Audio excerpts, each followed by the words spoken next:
काय बावळ्याचा बाजार झालाय ना, हे आणलंय कुठून फॅड कोणी काय कळलं ना. पार्वतीनं गुरुवार केला शंकर पिऊन आला, काय उपयोग त्याचा. पार्वतीचा दणका उठलाय, दुर्गे दुर्गट भारी तुझी संसारी. शंकर आला काळ्या पिशीत मटण घेऊन, कपून टाकीन कपून. पण पार्वतीनं वरती आरती बदलवली. 3 गुरुवार केले ना तुम्ही, एक राहिला ना, करा तेवढा. येड्याचा बाजार झाला. 4 गुरुवार करतीन, सासरा उपाशी मारी ती पोथी तरी कुठून वाची. काय नाही महाराज, हे लोक फक्त आता बदलत चालले नाही, तर लोकच सुधारले नाही. काय सुधारलेत? घरावरची कौलं गेली, स्लॅप आलाय. सारवायची जागा गेली, फरशी आली. काय सुधारलेत लोक? धोतर गेलं, पायजामा आला. पायजामा गेला, जीन आली.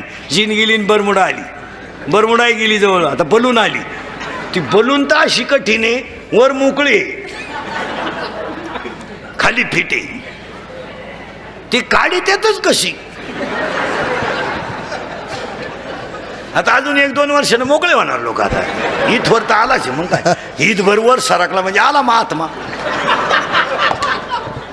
काय सुधारलंय जग. पूर्वी आमची आई कीर्तनाला यायची तर पोरग घेऊन यायची, आणि पोरग रडायला लागलं का आमची आई मांडीवर आडवं टाकायची पोरग, आणि मस्तपैकी पोराला कीर्तनात दूध पाजायची स्तनातलं. शेजारच्या बाईला कळत नव्हतं पोरग दूध पितंय, पदराखाली झाकेल. आता पोराची आई जीन पॅन्ट आणि टी-शर्ट घालते, कुठं झाकायचं पोर. आणि त्या पोरानं घाई प्यायचं कसं, समजा प्यायचं.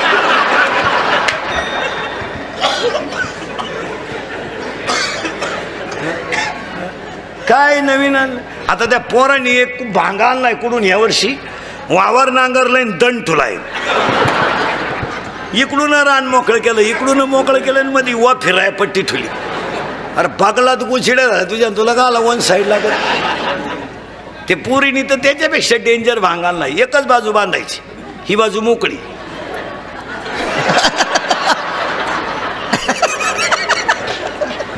अहो एक पोरग कॅनॉलच्या कडेला उभं होतं, पुरीनं असं केलं, ते पडलं कॅनॉल मध्ये. हो त्याला वाटलं खुणावलं का काय, गेलं वाहून.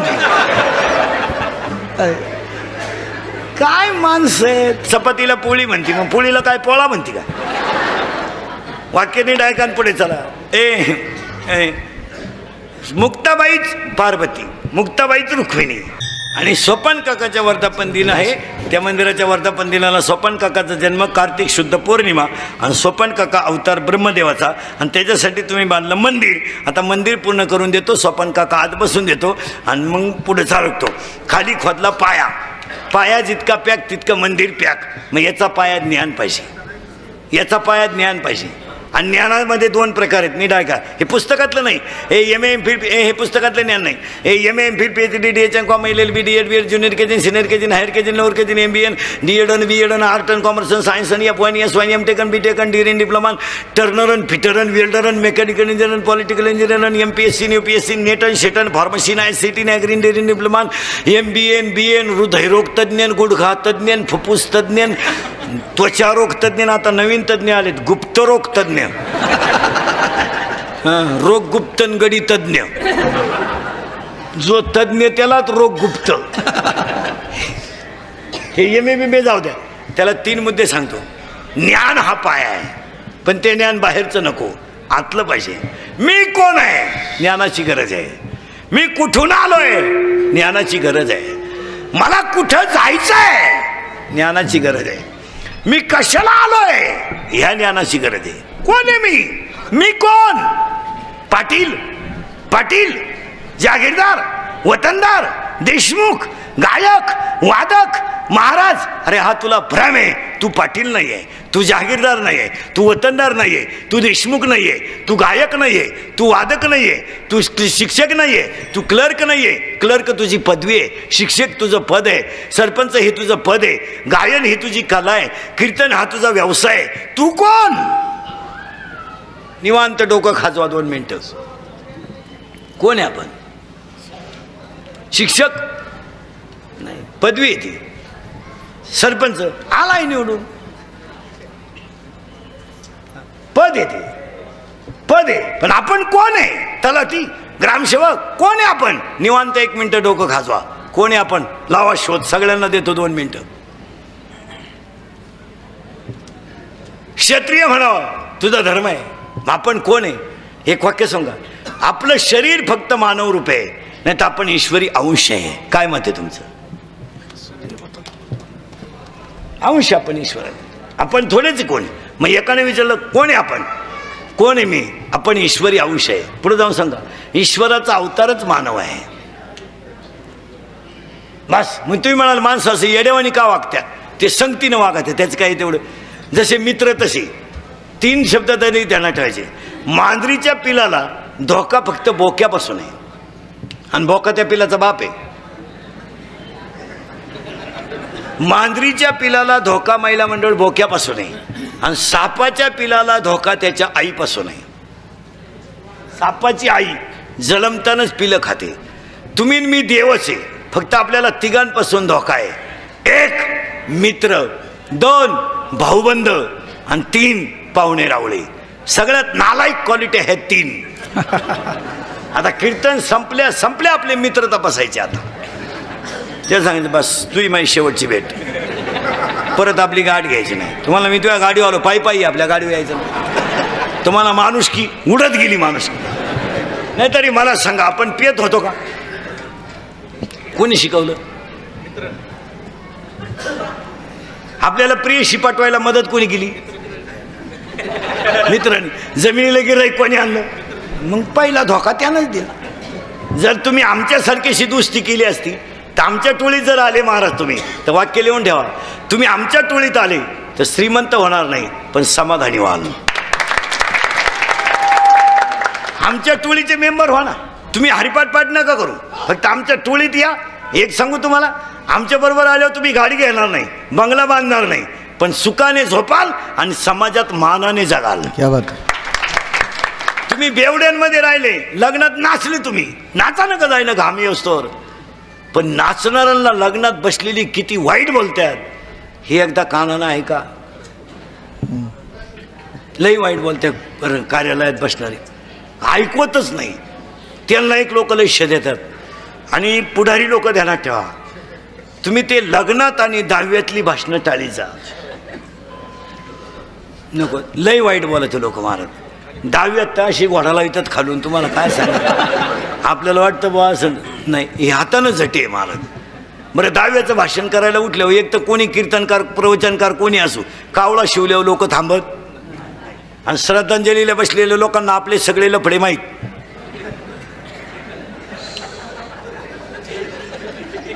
आपण आपला बाप हाणेले त्यांनी पाहिले, आणि ते एक तर बसलेले राहतात कटाळलेलं. लोकांकडे सध्या वेळ नाही, लगामा सगट घोडा सोडतात खालून लोक, आणि आपल्याला वाटतं लोक 10वीतलं भाषण टाळीचा. 10वीत एकाच माणसानं बोलावं, सगळ्यांचे आभार मानावा आणि मिटून टाकावा. ही वाळू तापेपर्यंत बोलू नये. लय वाईट बोलायचं. आणि तो बोलणार आहे जो एक उभा करणार आहे त्यालाही त्याच्या कुटुंबाची माहिती असावा. जो मिळालाय त्याची. नाही तर एक भांबावले भ्यानं उभं राहिलं भाषणाला. बरं 10वीचं भाषण म्हणजे लाबाड. अहो कसाही मरू चांगलाच म्हणायची पाळी येते ना. आता तो येडं सोडून मिळाला तरी आपण म्हणायचं त्यांचे आमचे जवळचे संबंध होते. आता काय करता का?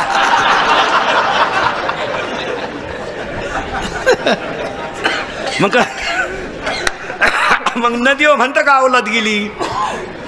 त्याला एकदा स्वतःची तिथे चेअरमन केलं तर त्यांना खत ऐकलं तरी आपण म्हणतो गावाच्या विकासात त्याचा फार मोठा वाटा आहे. मग आता काय कर. हां, ते एक भाषण टाळायचं आणि लग्नातलं एक टाळायचं. कारण लग्नांमधली जी भाषणं आहेत ती वऱ्हाडाची स्थिती ऐकायची नाही. नाही ते लोकांच्या डोक्यात नाहीच. एक तर लोक पहिले जे वेळ राहतात, आता एवढं परंपरेनं म्हणून लोक थांबतात. बरं लोक शेवटचं मंगल पूर्ण होऊन सुद्धा देते नाही. सदैव लग्नम वाजंत्री वाजे बोट डांबरी लागत आहेत तुमचं चालतंय.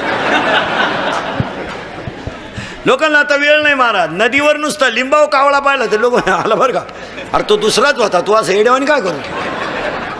लोकांना वेळ नाही. हे टाळलं पाहिजे महाराज. आणि याच्यामध्ये एक वाक्य वाटतं महाराज, 2 माणसांना ते बरं वाटतं पण 100 माणसांना ते वाईटच आहे. ज्यांनी तुम्हाला माईकवर उभं केलं बोलायला त्याला बरं वाटतं. माझं ऐकलं ते खालचे लय वाईट बोलत. इंदुरीकर गेल्या एका लग्नाला, त्याला काय माहित नाही लफड्याचं लग्न आहे. बरं मला तू फेटा काढलो कोणी ओळखीत नाही. मी बसलो लग्नात. ते शेजारची बोलत होती, सौ जाऊन चौथा उरला आणि आता गुलाबजाम गाली सुटला. इंदुरीकरला अंदाज आला लग्न का लफड्याचं आहे काय. तेवढ्यात एक जणानं इंदुरीकरचंच नाव पुकारलं आशीर्वादाला. आता त्याला उठायचीच पाळी आली. मग आता बसणारी काय त्यालाही सोडी त्यात का. मी एक जणांना हा लायकीचा उठला आशीर्वाद. आता याचा कवा लागू पडायचा त्या पुरीला दुसरा तिसरा महिना असन नाही वाईट बोलत.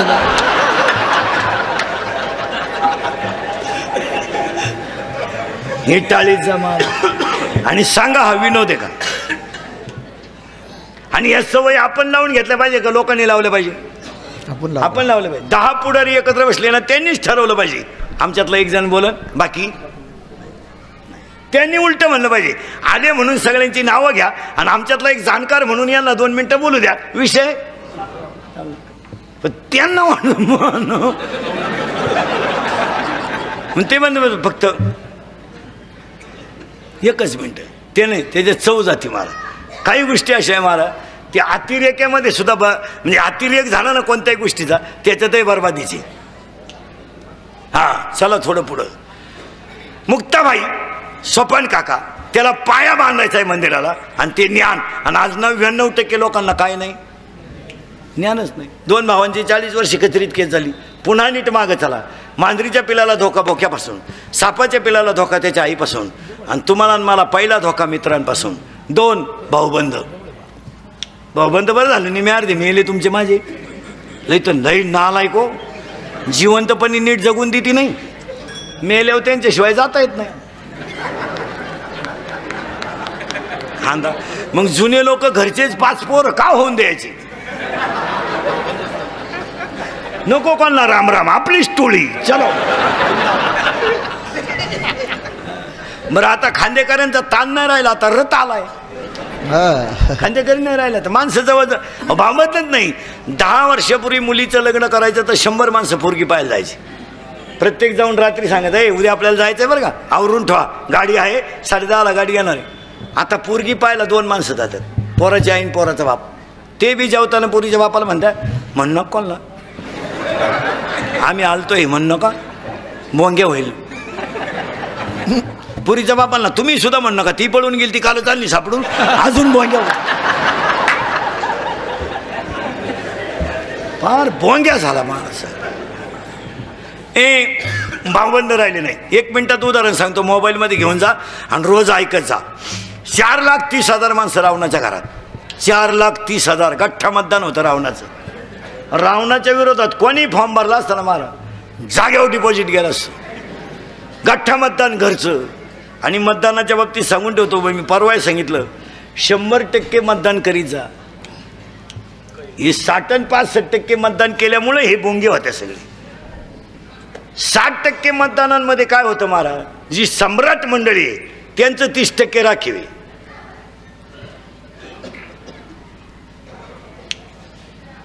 शाळा कॉलेज बँका पतसंस्था कारखाने हे सगळं राखीव असतं त्यांनी. म्हणजे 10,000 कर्मचाऱ्यांच्या 1,000 2,000 तर कर्मचारी प्रत्येकाकडं आहेत. त्या 2,000 कर्मचाऱ्यांच्या बायका 4,000 त्यांना एक पोर 6,000 काहींना 2 कशाला जमून देतील दुसऱ्याला. आणि मग आपली बावलाट म्हणते ते नाही होऊ नाही. झक मारा सगळ्यांनी मतदान करा. गपक्यात फरक पडतो का नाही पहा. लोकांना आता तुम्ही सध्या कवडे साहेब देणार ठेव लोकांना आता हे सांगा कोणालाही करा मतदान पण करा. मतदान 100% होणं गरजेचं आहे. तुम्ही कोणाला करा आम्हाला काय ते शिकेल नाही.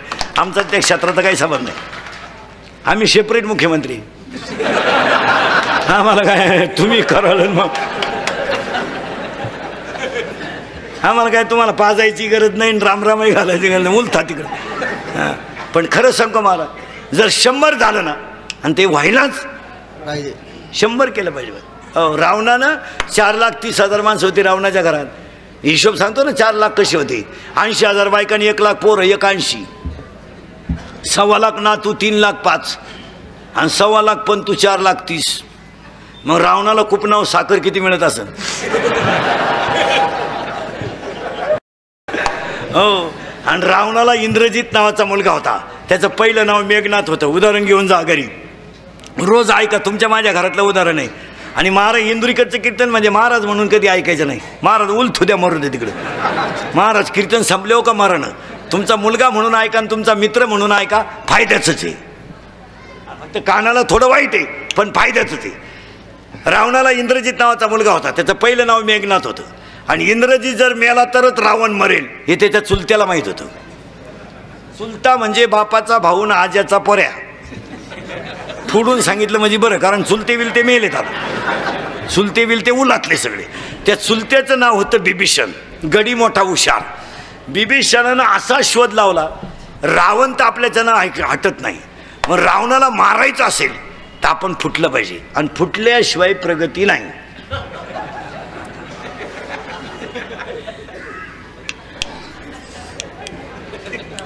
मोसम पाहून फुटलं पाहिजे. असं हवा पाहिजे, हवा. हा चला. त्या बिभीषणानं डायरेक्ट रामाला गाठवलं. आणि रामाला त्यानं तोंडावर सांगून टाकलं, तुला कधीच सीता मिळणार नाही. तुला जर सीता मिळवायची असेल तर पहिला इंद्रजित मारावा लागेल. हे रावणाचा पोर आहे.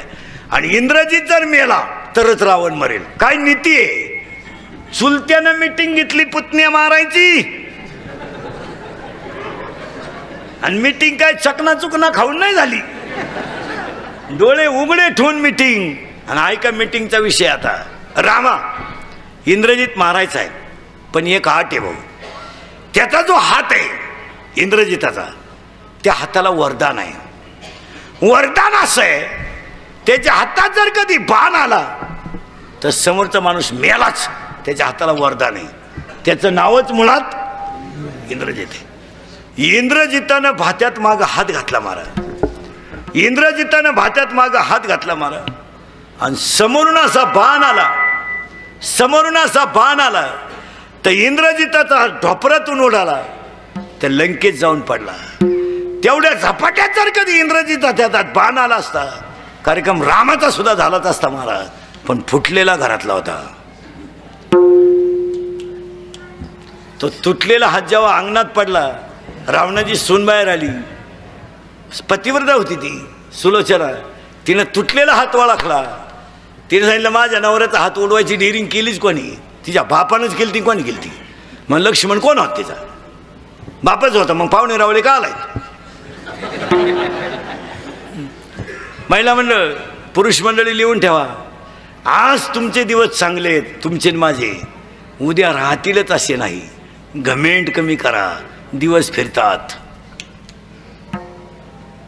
दिवस फिरतात. आपल्याला वाटतं मी आता शिका 11वीला गेलोय. 17चा आहे शेमड्या तू. 17चा तू प्राध्यापकाची टिंगल करतो. त्याला 1.5 लाख पेमेंट आहे. तुला एकच अंडरपॅन्ट आहे. तिलाही वा झाल्यात घरमाठानं. जरा बजेटमध्ये राहा. मोटरसायकलवर चाललं तर कुत्र्याला लाथ आणते अवलाद. भंगार बापाची पायदास कुत्र्याला लाथ आणते. ती कुत्र म्हणतं अजून मागच्या जन्माची खुन्नस धरली. अरे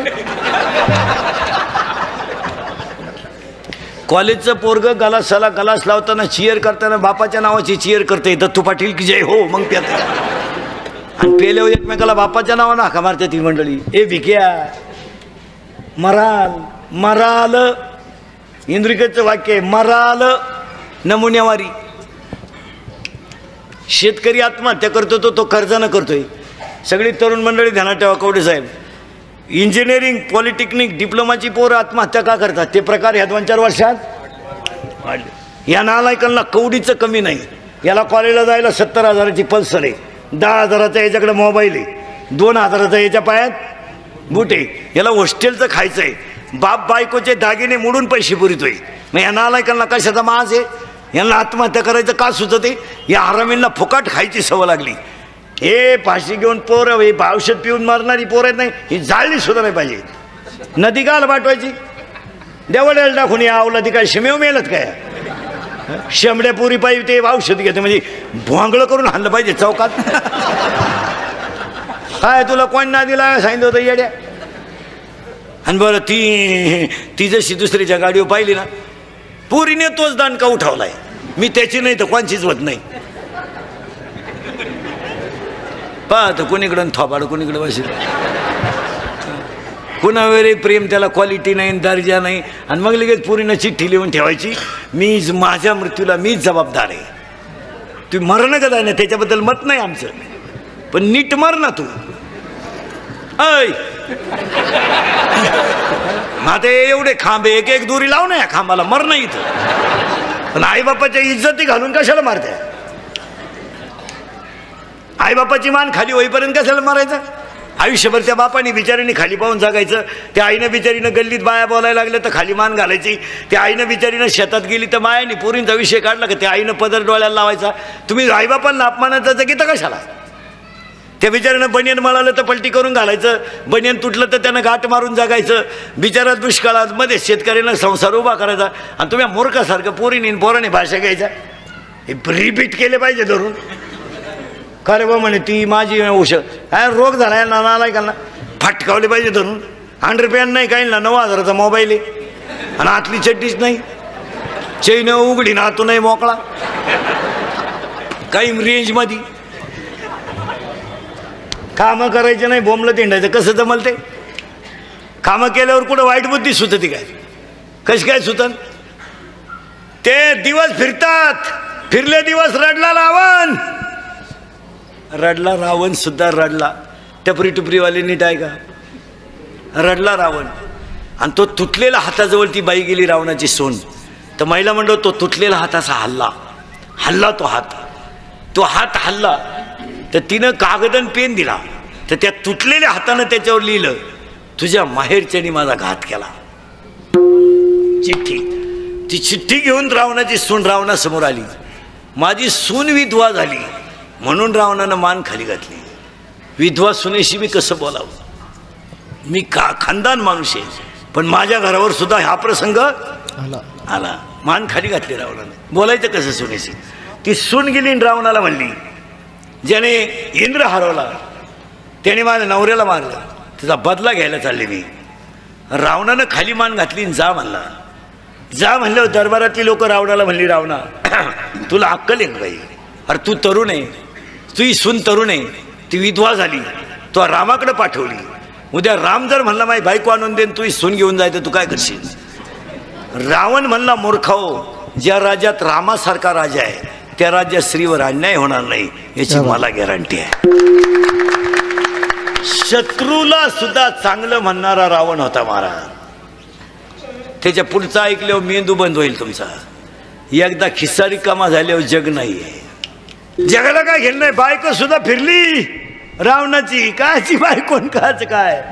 रावणाची बायको रावणानं म्हणली, तुम्ही जर एवढे विद्वान होते तर तुम्ही सीता पळून आणल्यावर तुमची इच्छा का पूर्ण केली नाही तुम्ही? रडला रावण. मंदोदरे तोंडाला लगाम घाल. हनुमान येईल लंका पेटविली या भीतीला मी घाबरत नाही. मी 30 कोटी देव कोंडून टाकले. माझ्या पुढे रावणाचं यांचं काय हिशोब आहे? मंदोदरी म्हणते तुम्ही वेदाच्या गप्पा सांगायच्या नाही, फक्त तुमची इच्छा तुम्ही का पूर्ण केली नाही सांगा. रावण म्हणला, मंदोदरी तोंडाला लगाम घाल. मी सीता पळून आणली. रडला रावण. म्हणला माझी इच्छा मी का पूर्ण केली नाही. मी सीता पळवायला गोसाव्याचं रूप घेऊन गेलो, दाढी वाढून सीतेपुढं उभा राहिलो झोपडी पुढं. तेव्हा मी तिला म्हणलो तो माय भिक्षा वाढा. आणि मी खानदान असल्यामुळं माझी नगरी गेली तरी चालेल, पण माय शब्दाला धोका देणार नाही, याला रावण म्हणते. एवढा विद्वान रावण सख्या भावानं संपवला. तुम्ही कोणच्या नादी लागू राहिली? तुम्हाला वाटतं आम्हाला 5 वाजता लई मित्र फोन करत्या? बरं फोनवर बोला त्यात तरी काय? हॅलो, झोपला का? उता नाही का? पालताय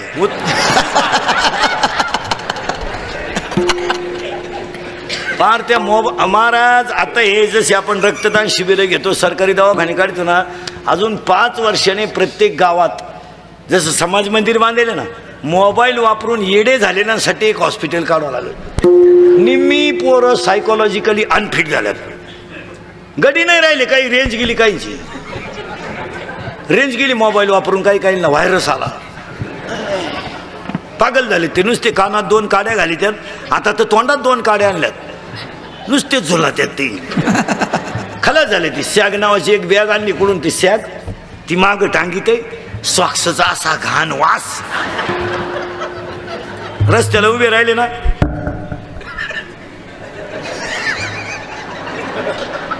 पागल झाले पागल झाले. ज्या गाडीतून उतरलं त्याच गाडीत चढलं ते. त्यांना सुधारलं काय? एक तर कॉलेजला गेलं आणि गाडीतूनच उतरलं नाही, परत घरी आलं तसं. पागल झाली. एक विला गेलं मोबाईल आला, मग चैन तर खोलाव का नाही?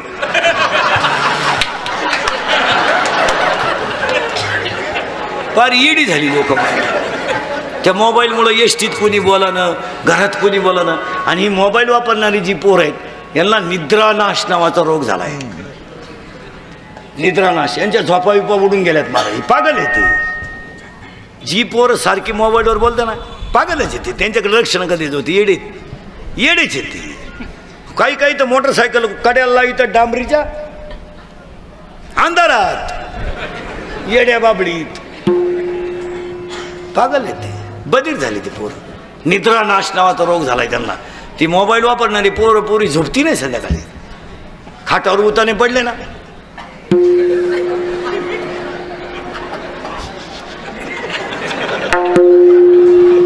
झटके आणतात उशीला आणि खाटाला. नुसते झटके असतात. डोक्या खालच्या उशीला इकून झटका, गोदडीला इकून झटका. हे बधीरच होईल. झोपा नाही त्यांना. मग ते अश्लील चित्र, उघडे चित्र, अश्लील मॅसेज वाचून डोक्यात ठेवायचे आणि तसाच झोपला. निम्म्या रात्री गोदडी फाडली त्यानं. निम्म्या रात्री गोदडी फाडली. तडा तडा गोदडी फाडली. त्याच्या बापाला चक्कर आली. तो म्हणला काल खाट मोडली, आज गोदडी फाडली. त्याची आई म्हणली सावध व्हा नाही तर उद्या तुम्हाला फाडील तो.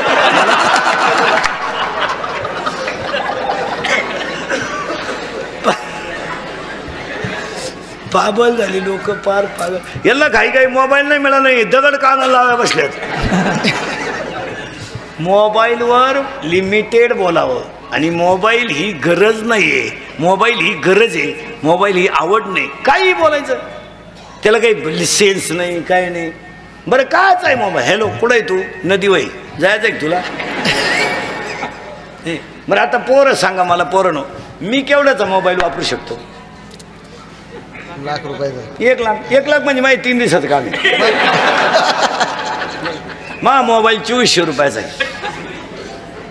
त्याला घेऊन 3 वर्ष झाली, अजून बॅटरी सुद्धा गेली नाही त्याची. त्याच्या पुढचं ऐकलं होतं मेंदूच बंद होईल तुमचा.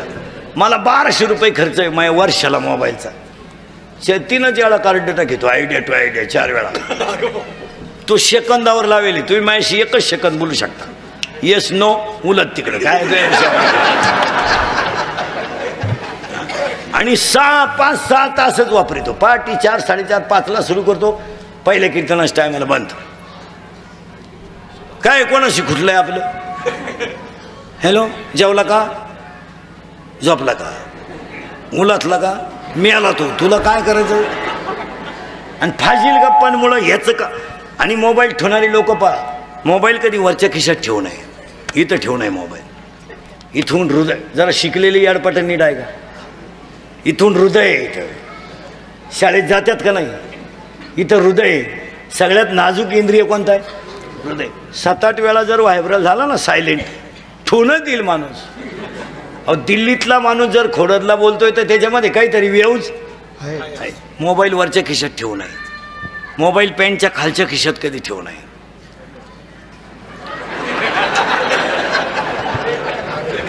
बरेच लोकांचे खालच्या खिशात ठेवू नये मोबाईल.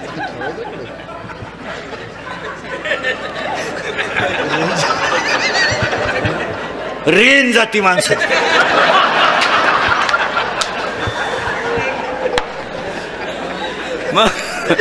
मग तुम्ही म्हणाल मोबाईल ठेवाचाच कुठं? मागच्या खिशात. फुल रेंज. त्याच्यापेक्षा मोबाईल ठेवण्याची जागा सांगतो तुम्हाला. काही विद्वान माणसांकडे आहे ती, जी माणसं हुशार आहेत त्यांच्याकडे आहे. कमरेचा तुमचा जो बेल्ट आहे त्या बेल्टला काहींच्या कवर आहे. आणि त्या कवरमध्ये मोबाईल. अतिउत्तम जागा. तुम्ही कवर कमरेला लावलं ना, त्याला कवर आहे, ठेवा, तो वापरीत जा. त्याचा त्वचेशी संपर्क येत नाही. म्हणजे त्याच्या वेव्हचा इफेक्ट मानवी त्वचेवर होत नाही. कारण त्वचा ही संवेदनशील आहे. काही झालं तरी याच्यावर मुंगी गेली तरी तिला संवेदना आहेत. आणि संवेदनशील आहे. माणूसच मुळात संवेदनशील. त्याची त्वचा संवेदना देत असते. आणि त्या व्हायब्रेटिंगमुळं हे रक्तपिशी सायलेंट होणं याच्यापेक्षा तो मस्त याच्यात ठेवा. आणि पुढचं एक सांगतो, उजव्या कानाचा वापर मोबाईलला कमी करावा. उजवा कान वापरू नये, इकडून फार कमी वापरावं. शक्यतो उजवा काना बाजूने बोलूच नाही. का? तुमचे जे मेंदू आहे, मेंदू दोन आहेत, लहान मेंदू आणि मोठा मेंदू. मेंदूला 3 आवरण आहेत, दृढावरण आहे, जालावरण आहे, मध्यावरण आहे. त्या मध्यभागी एक प्रमस्तिष्क मेरू द्रव पदार्थ आहे आणि ती जी शिर आहे. मग बऱ्याच वेळा माणसं म्हणतात ना, तो मेला नसतो पण तो डोक्यावर पडला. डोक्यावर पडला म्हणजे कुठं पडला? मागं पडला. मग याच्यामुळं हॅमरिंग होतं. मोबाईल जर इकडून जास्त वापरला तर हा कालांतराने बंद पडतो. मग काय माणसं येडे का म्हणून झाले? पुरीनं लग्न करताना नवरदेवाला विचारून घेत जा, मोबाईल किती टाईम वापरितो. लय वापरित असेल तर भाऊ तू दुसरी पाय.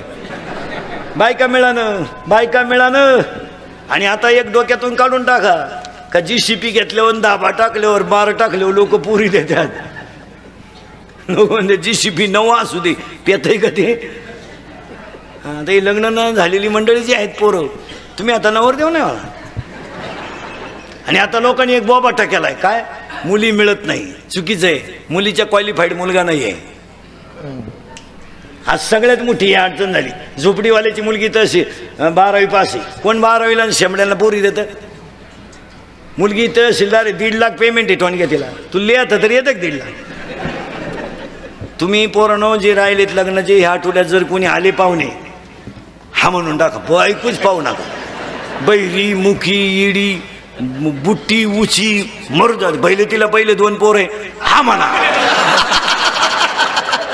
नाही महाराज 5-5 सीझन गेलेत काहींची. असं काय करतात? रेंज गेली 35-35 झालेत काही. बायको नाही आता तेवढं ऐका भाऊ, नाही तर लाट टाकली तुम्ही. तुम्हाला आता एकच पर्याय, मोबाईलच्या स्क्रीनला कोणता तरी फोटो ठेवणे, झोपायच्या टायमाला पाहणे. झोप आली